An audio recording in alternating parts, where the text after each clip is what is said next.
Salutations, Utopians. Breaking news in the NBA this morning. Detroit Pistons, with their new executive, Trajan Langdon, and a league-leading amount of pool of money for free agency, are in prime position. Today, they finally announced their head coach, J.B. Bickerstaff, formerly of the Cleveland Cavaliers. He's shown exponential growth with the Cavs until last year's series. Up until last year, where they were eliminated in the second round, which was still a very good, honorable loss, something you could hang your hat on and not be disappointed about, especially knowing that they were missing their rim-protecting, rim-running big man, Jared Allen, $100 million investment against the world champion Celtics. You didn't lose to a team like Indiana or Boston. Indiana or New York. They lost to a team that went on and won the NBA championship of the championship of the entire NBA. So my problem is, one, the Detroit Pistons are not a bad team. They have quite the accessories to win, but last year clearly something was lacking. Monty Williams got paid $82 million last year to be a head coach for one season.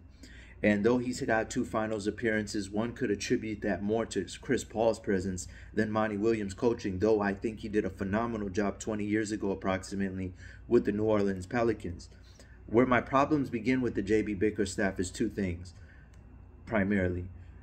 I don't like coaches who just get hired fresh out of other situations. There should be a 1-year gap to really clear your mind, maybe get into TV broadcasting, really pontificate over what you could have done differently or done better. The fact that the Cleveland Cavaliers are not only the fact that the Detroit Pistons are hiring him a year removed is one problem. Not even a year removed is one problem. My second problem with the J.B. Bickerstaff is the timing. You're getting hired days after the NBA draft, so you didn't even have say so in Ron Holland. Someone brought up a good point. Maybe they just waited to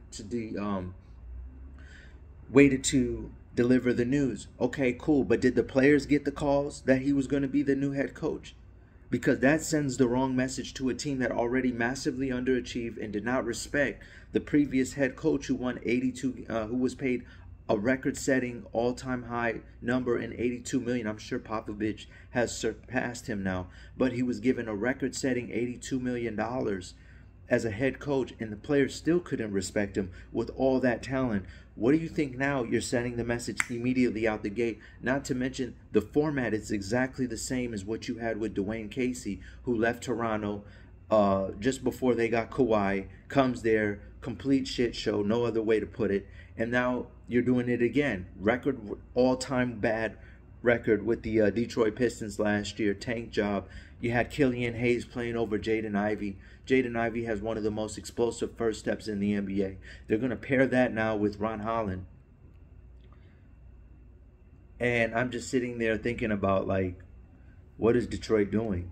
You know what I mean? It just, format-wise, Trajan Langdon, everything, it's just not how you want the first days to begin when you're discussing trying to turn a franchise around that already has the pieces and is likely going to add a savvy veteran like a Paul George or something of that nature in the coming days to complement this cast.